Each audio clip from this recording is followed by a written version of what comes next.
Chapter 6 of The Science of Getting Rich by Valence D. Wattles. This recording is in the public domain. Recording by Diana Moilinger. Chapter 6 How Riches Come to You. When I say that you do not have to drive sharp bargains, I do not mean that you do not have to drive any bargains at all, or that you are above the necessity for having any dealings with your fellow men. I mean that you will not need to deal with them unfairly. You do not have to get something for nothing, but can give to every man more than you take from him. You cannot give every man more in cash market value than you take from him, but you can give him more in use value than the cash value of the thing you take from him. The paper, ink, and other material in this book may not be worth the money you pay for it, but if the ideas suggested in it bring you thousands of dollars, you have not been wronged by those who sold it to you. They have given you a great use value for a small cash value. Let us suppose that I own a picture by one of the greatest artists, which, in any civilized community, is worth thousands of dollars. I take it to Baffin Bay, and by salesmanship induce an Eskimo to give a bundle of furs worth $500 for it. I have really wronged him, for he has no use for the picture. It has no use value to him. It will not add to his life. But suppose I give him a gun, worth $50 for his furs. Then he has made a good bargain. He has use for the gun. It will get him many more furs and much food. It will add to his life in every day. It will make him rich. When you rise from the competitive to the creative plane, you can scan your business transactions very strictly, and if you are selling any man anything which does not add more to his life than the thing he gives you in exchange, you can afford to stop it. You do not have to beat anybody in business. And if you are in a business which does beat people, get out of it at once. Give every man more in use value than you take from him in cash value. Then you are adding to the life of the world by every business transaction. If you have people working for you, you must take from them more cash value than you pay them in wages. But you can so organize your business that it will be filled with the principle of advancement, and so that each employee who wishes to do so may advance a little every day. You can make your business do for your employees what this book is doing for you. You can so conduct your business that it will be a sort of ladder, by which every employee who will take the trouble may climb to riches himself, and given the opportunity, if he will not do so, it is not your fault. And finally, because you are to cause the creation of your riches from formless substance which permeates all your environment, it does not follow that they are to take shape from the atmosphere and come into being before your eyes. If you want a sewing machine, for instance, I do not mean to tell you that you are to impress the thought of a sewing machine on thinking substance until the machine is formed without hands, in the room where you sit or elsewhere. But if you want a sewing machine, hold the mental image of it with the most positive certainty that it is being made, or is on its way to you. After once forming the thought, have the most absolute and unquestioning faith that a sewing machine is coming. Never think of it or speak of it in any other way than as being sure to arrive. Claim it as already yours. It will be brought to you by the power of the Supreme Intelligence acting upon the minds of men. If you live in Maine, it may be that a man will be brought from Texas or Japan to engage in some transaction which will result in your getting what you want. If so, the whole matter will be as much to that man's advantage as it is to yours. Do not forget for a moment that the thinking substance is through all, in all, communicating with all, and can influence all.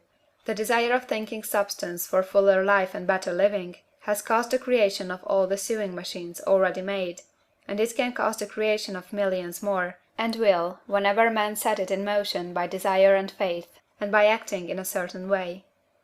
You can certainly have a sewing machine in your house, and it is just as certain that you can have any other thing or things which you want, and which you will use for the advancement of your own life and the lives of others.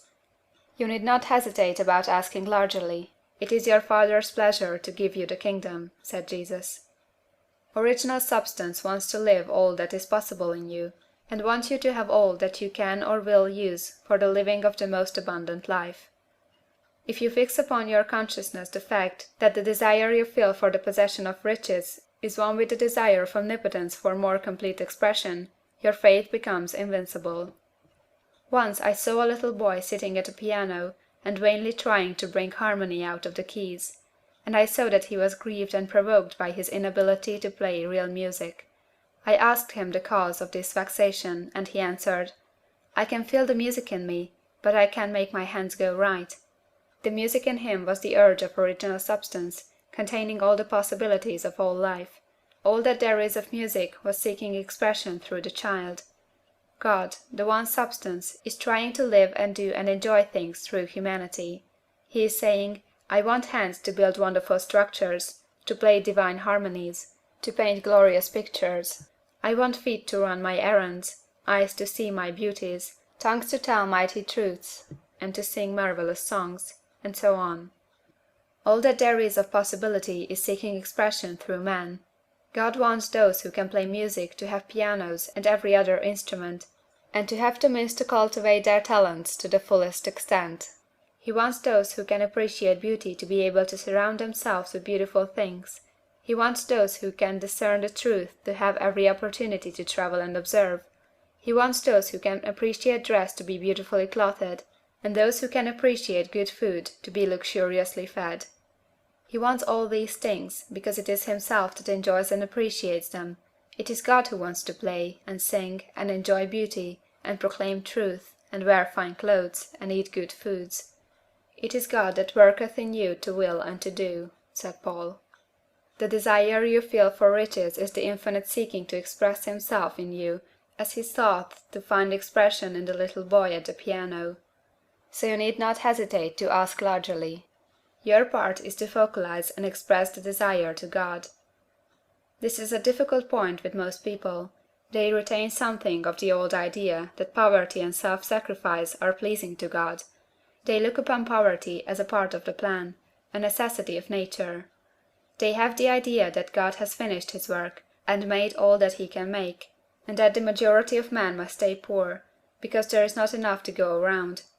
They hold so much to this erroneous thought that they feel ashamed to ask for wealth. They try not to want more than a very modest competence, just enough to make them fairly comfortable. I recall now a case of one student who was told that he must get in mind a clear picture of the things he desired, so that the creative thought of them might be impressed on formless substance. He was a very poor man, living in a rented house, and having only what he earned from day to day, and he could not grasp the fact that all wealth was his. So, after thinking the matter over, he decided that he might reasonably ask for a new rug on the floor of his best room and an anthracite coal stove to heat the house during the cold winter. Following the instructions given in this book, he obtained these things in a few months, and then it dawned upon him that he had not asked enough. He went through the house in which he lived, and planned all the improvements he would like to make in it.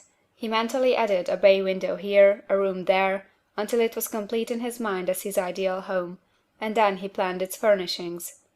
Holding the whole picture in his mind, he began living in the certain way, and moving toward what he wanted, and he owns the house now, and is rebuilding it after the form of his mental image, and now, with still larger faith, he is going on to get greater things. It has been unto him according to his faith, and it is so with you and with all of us. End of chapter 6.